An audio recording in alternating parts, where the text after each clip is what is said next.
Hi dear students, how are you doing? We are Punya Study Circle and extending cordial welcome to you all in our classroom. Now we are going to conclude our cooperative society lecture. In last lecture we have studied about nature of cooperative society, meaning of cooperative society and few other facts. In this lecture we will be learning about the process that makes or bring cooperative society into existence, and we will also have a look of merits that are being provided and offered by this form of business organization over other forms of business organization. We will also try to have a glimpse of those limitations with which cooperative society might suffer, but according to my opinion, cooperative societies in Indian kind of economies are having more advantages than the limitations that they are suffering with.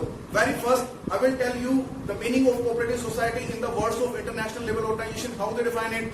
They said it is an association of persons who are having limited means or meager means. They voluntarily come together to meet their economic aims. Through formation of a democratically controlled organizations, make fair or equitable contribution towards its capital fund required, accept a fair share of risk and benefit out of this undertakings are called cooperative society. As you know, in Indian context, we have to get registered a cooperative society either under Cooperative Society Act 1912 or any of the state cooperative acts prevalent in our particular state or in enforce. Here we have mentioned the particulars which we have to provide to the registrar of cooperative society along with the application to get our cooperative society registered. You know, every district headquarter is provided with an office of called Registrar of Cooperative Society. You have to simply rush to the office, you have to reach to the office and file an application with the detailed mentions on the board at least. If the registrar of the cooperative society gets satisfied to the extent that the information being provided to you was required, and he may ask you besides these information some more information that are quite necessary under the act. If he feels satisfied, he will write the name of concerned cooperative society in the register of cooperative society, and from that momentum cooperative society will come into existence and will become a separate legal entity which is empowered to act and behave in its own name. So let's have a glimpse of those details which we have to provide through the application to get registered our cooperative society. Very first we have to mention the name of proposed cooperative society with which it will have its separate legal existence. Then objectives of the cooperative society, that means what kind of services that is going to provide to its members. Details of the share capital, that means total amount of capital fund to be contributed by the members and the price of each unit. Name of at least 10 members. It is going to the minimum number of members with which any cooperative society can be established in India. There is no limit to the maximum number of members that a cooperative society can have. Methods of becoming a member. Different cooperative societies may have different rules, different processes to get an ordinary man get admitted into its membership. So we have to follow that procedure. We have to comply with those rules if we are seeking to become a member of particular cooperative society. Here we are having rights, duties and responsibilities that particular members undertake to discharge on their part, acting as a part and parcel of cooperative society or the democratically elected management committee. Rules and decision making of the society.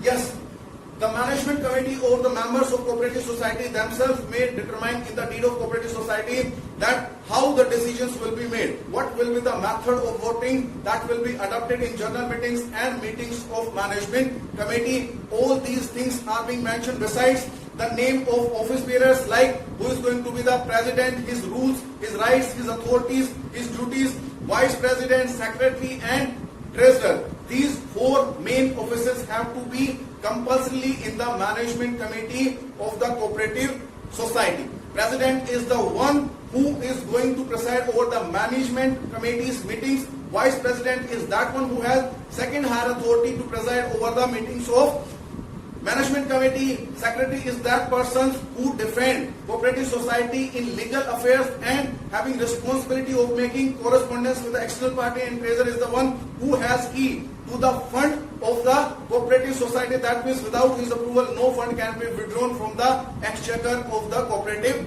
society. Here we should also learn about the advantages that a cooperative society offers over other form of business organization. Very first, I would say the formation of cooperative society is much easier against the formation of a company, where we have to prepare large number of documents, we have to wait for a longer span of time, we have to spend lots of money in order to hire some talented staff. So easy formation is the first merit of cooperative society. Second advantage is limited liability.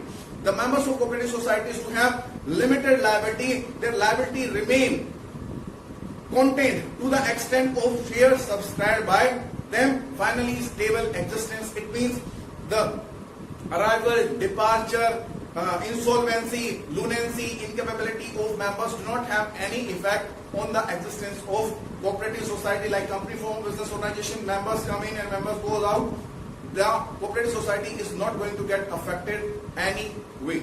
Then democratic management. Here decisions are made with majority opinions. That means the opinion which is having more votes of the members will succeed over the opinions which are having less favoritism or less consent from the members or management committee. Then we may say operating costs are also relatively much less than the other forms of business organization, because here members offer free of remuneration services to the cooperative societies.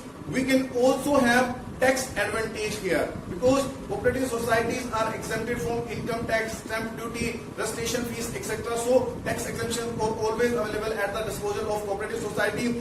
State patronage is another importance that cooperative societies do have. It means they can have access to loan and advances from commercial bank, from the regional rural banks, from the developmental bank at affordable rate of interest, beside the government grant that is provided to these kind of societies through the financial policy or the budget of concerned government. You may say these societies concerned with providing goods and services to the members and society at large at the cheaper rate. They also check the business practices being adopted by the business entity or profit making entities which are selling same goods at the larger price. So if cooperative society decide to offer such goods and services at relatively comparatively less price, in that case business organization will have to also reduce the price of the goods and services they are offering to the common man. This will make improvement in the life standard. And you may not say that cooperative society do not help us in attaining economic decentralization. That means they prevent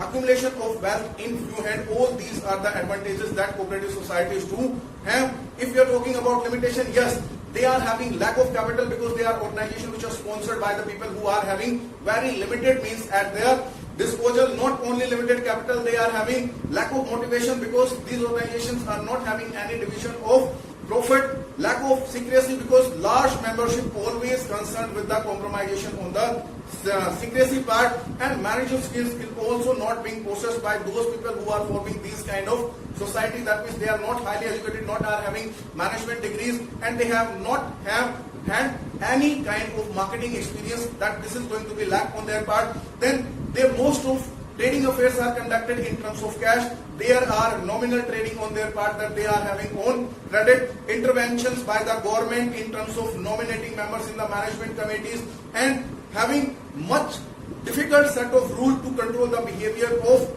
treasurers and secretaries to create administrative hurdles on their way to grow. And finally, we can say the mutual disputes among the members really jeopardy the existence of cooperative society. This is all about cooperative societies. We have concluded this chapter. If you find that we have delivered you really great knowledge, you please subscribe our channel, share this video, like this video, comment to us if you want to have some more lectures related to some other aspect of the form of business organization that we have discussed with you. You might come across such aspect, such dimensions of same kind of business organization while you are surfing on the net. So let us know that we can provide you much better information and more leverage information about the content that you might have discovered. See you soon, very soon. Till then, have a good time, good stay safe, stay home. See you very soon. Thank you very much for watching us.